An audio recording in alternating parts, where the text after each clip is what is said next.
In diesem Video erfährst du unkonventionelle Tipps, wie du es schaffst, zu Hause wieder die Rolle des Bestimmers und des Chefs einzunehmen, sodass es deinem Kind wieder leichter fällt, sich an die Regeln in der Gesellschaft und in deiner Familie zu halten.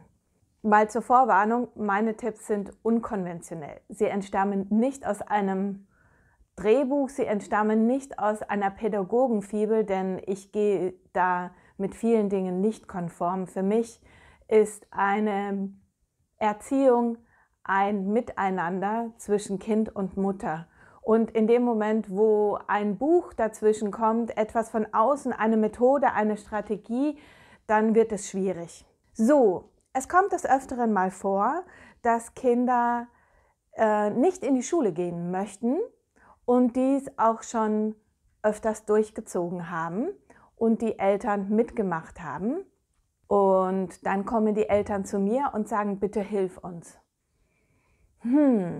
Ja, okay, es kann an den Stellreflexen liegen, aber das ist nur ein Teil des Problems. Ja? Wenn das Kind nicht in die Schule gehen möchte, gibt es mehrere Fragen. Das erste ist, warum? Warum will es nicht in die Schule gehen? Gibt es da schlimme Mitschüler? Gibt es da den Lehrer, der es nicht leiden kann? Fühlt es sich schlecht? Fühlt es sich unwohl? Hat es Angst vor irgendetwas? Wird es also so gemobbt, dass er überhaupt nicht mehr sich traut, dorthin zu gehen?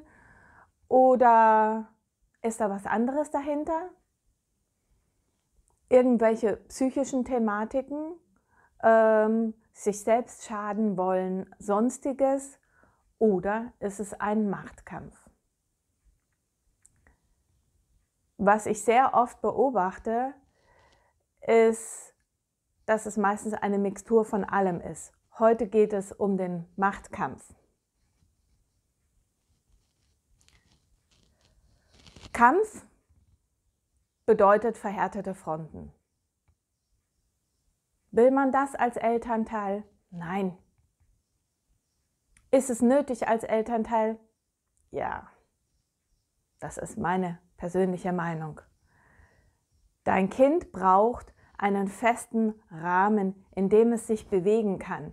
Es braucht diesen geschützten Rahmen. Dieser geschützte Rahmen ist nicht mehr gewährleistet, wenn das Kind die Rolle des Erziehers übernimmt und selbst bestimmt. Dann gerät das Machtgefüge zu Hause durcheinander und jeder weiß nicht mehr, was sein Job ist. Jeder fuhrwerkt in dem anderen seinem Kochtopf herum und viele Köche verderben den Brei. Also, was kann man tun? Rollen neu definieren. Ja? Nochmal klar machen, ich bin hier für das und das zuständig, das ist meine Aufgabe, du bist hier für das und das zuständig, das ist deine Aufgabe. Gehst du nicht in die Schule, was deine Aufgabe ist, dann gucken wir mal, was passiert, wenn die Mama nicht mehr in die Arbeit geht und wir kein Geld mehr haben. Jeder muss Sachen tun, die er nicht will. Wollen wir das ausprobieren, mein Kind? Dann können wir nicht mehr in Urlaub gehen, dann müssen wir vielleicht in eine Sozialhilfewohnung. Wollen wir das machen? Manchmal ist es sinnvoll, das Kind mit auf seine Seite zu nehmen und klar zu machen, dass wir hier alle das gleiche Recht haben. Ja? Und wenn das Kind nun entscheidet, es möchte nichts mehr im Haushalt tun, ja, warum macht die Mama dann eigentlich immer noch alles?